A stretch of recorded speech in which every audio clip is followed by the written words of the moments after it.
А, Добрый день всем. Решил заснять еще одно небольшое видео. Хотел, конечно, пораньше, но пока как бы ничего не получалось. Работа, времени практически нету. У нас уже зима наступила.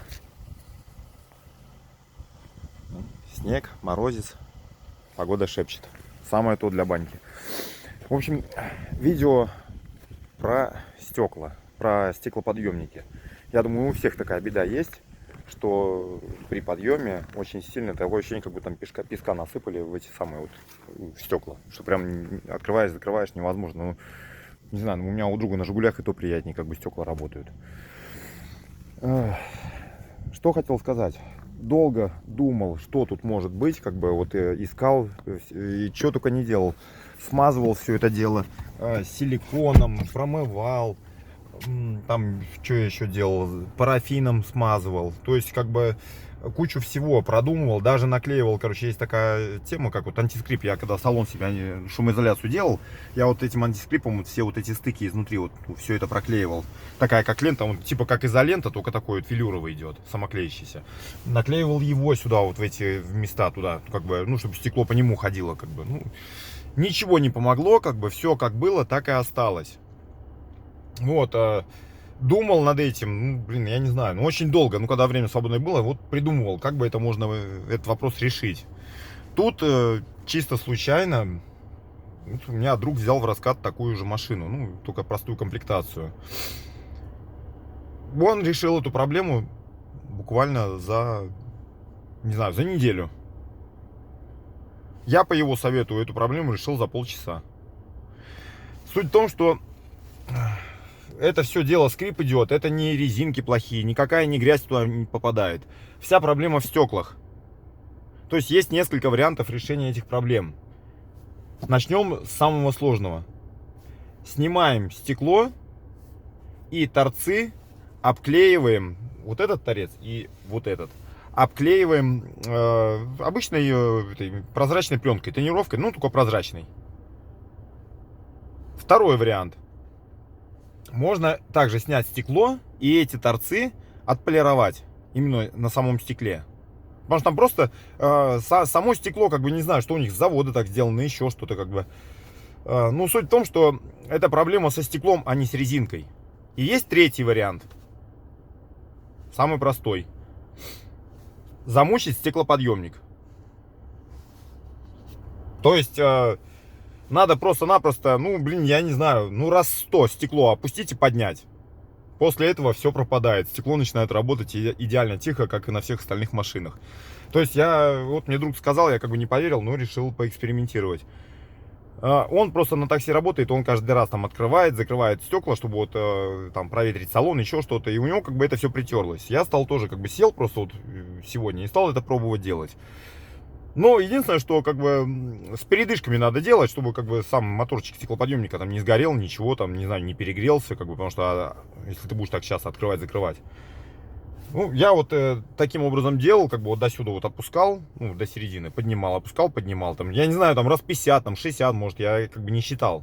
Но суть в том, что как бы это помогло. Вот результат.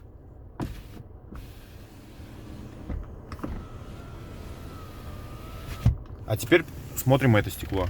С этим ничего не делал.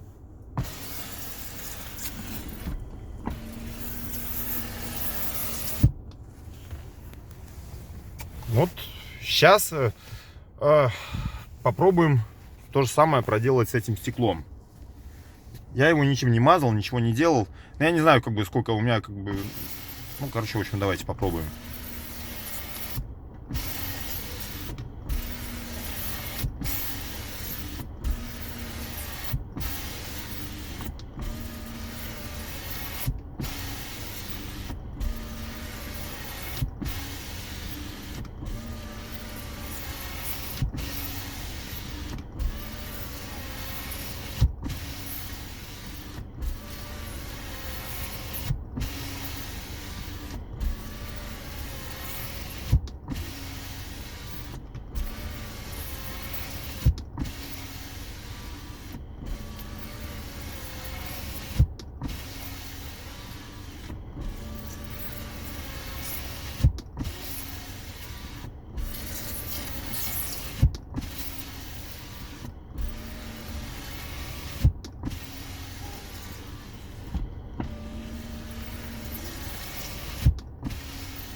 Чувствуете, уже пропадает этот звук.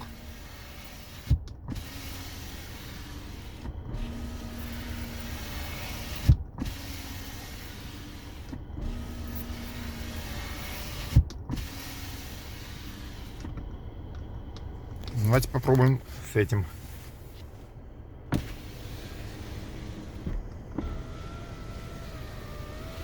Но это, конечно, тише.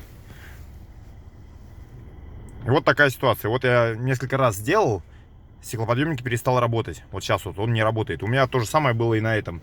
То есть там, видимо, срабатывает какая-то защита для моторчика, чтобы он не перегрелся, еще что-то, как бы. То есть сейчас он как бы остывает какое-то время, и потом он снова начинает работать. Ну, лучше, наверное, до этого не доводить. Вот, ну, как бы сейчас остынет, я продолжу. Как бы, не знаю, там еще, может, раз 20-30 открою, закрою, как бы, и покажу, что получилось. Вот так. Ну, о, уже заработал. Чувствуете разницу? Уже как бы нету этих самых... ну вот, рано начал. Пускай еще пока отдохнет. В общем, сейчас посмотрим, что получится.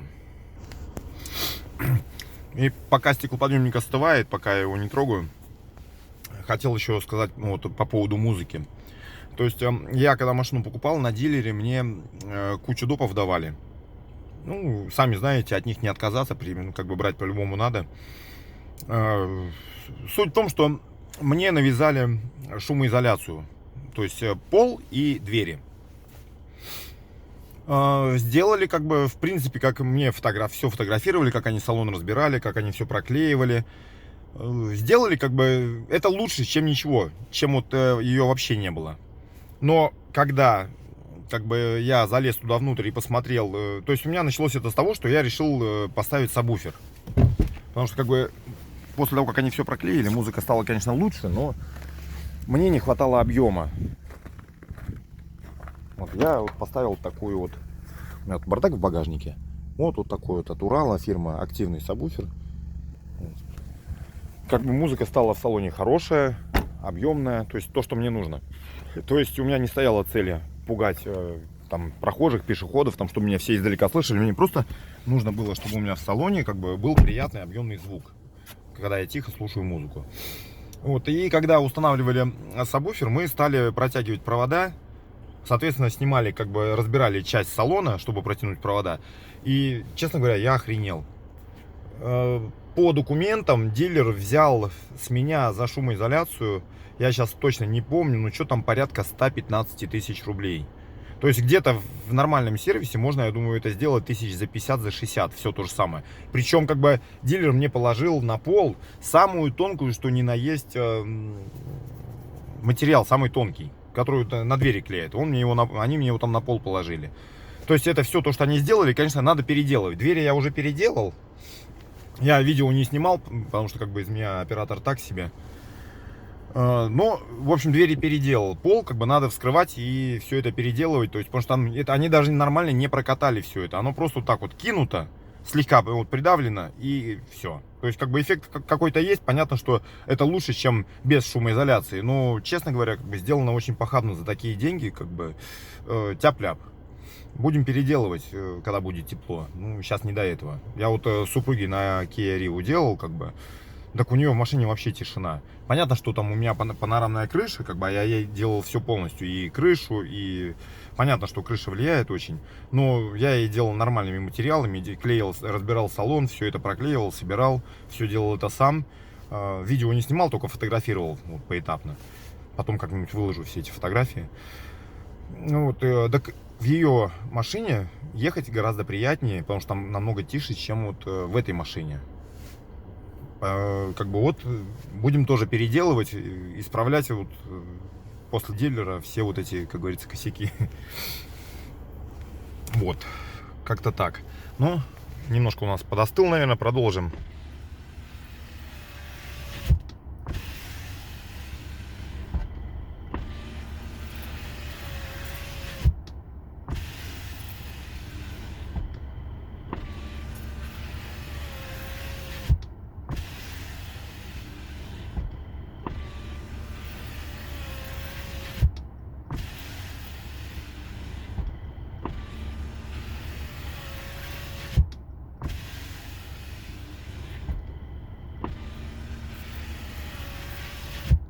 пускай еще немножко остынет. Не будем пока его мучить.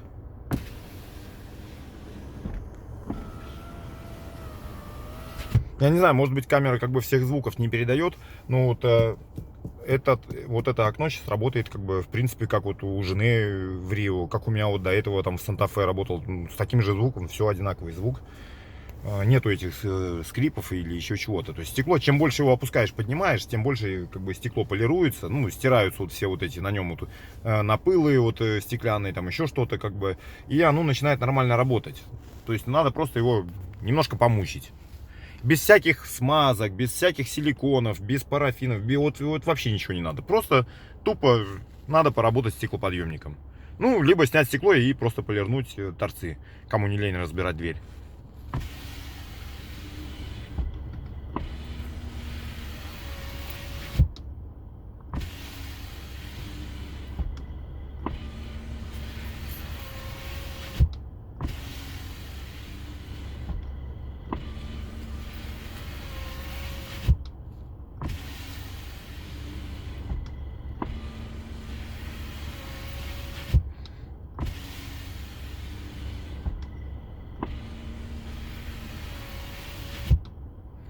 Я думаю, как бы, в принципе, разницу видно. Если в начале видео перемотать, послушать, как он работал изначально, все станет ясно. То есть, чем больше мы опускаем, поднимаем, чем чаще пользуемся, проблема уходит сама собой. Ничего не надо выдумывать, не ехать ни к какому дилеру, никуда ничего не писать. То есть, вообще ничего делать не надо. Надо просто почаще открывать, закрывать окно. Все. Вот, может, кому-то, опять же, будет полезно. Потому что вот, например, по первому видео про капот мне многие писали, как бы многим это видео оказалось полезным, очень приятно, что кому-то это помогло. Вот, может, и это кому-то вот поможет, так сказать, от лишней головной боли. Ну, а я вот что-нибудь еще интересненькое придумаю, найду. То есть, как бы с багажником, например, вот там с той же самой накладкой. Я ее снимал тоже, ну, как бы просто это... 2 раза уже ее снимал, разбирал там все это дело. Ну, думал с водой, что придумать, чтобы вода туда не попадала. Ну, пока ничего не делал конкретного. Но, опять же, видео не снимал, потому что, говорю, я не из меня такой оператор и блогер, так себе, как бы. Вот, и что я там делал? Я, как бы, разобрал эту накладку заднюю. Уже до кучи. Извините, что ваше время тут отнимаю. Вот эту накладку я снимал. Вот, разбирал, вот, то есть, вот эту часть от этой отделял. И ее, как бы, посадил сюда на силикон. Вот эту часть. То есть изнутри. То есть его снаружи не видно, но там все внутри. Соответственно, вода как бы все равно попадает сюда.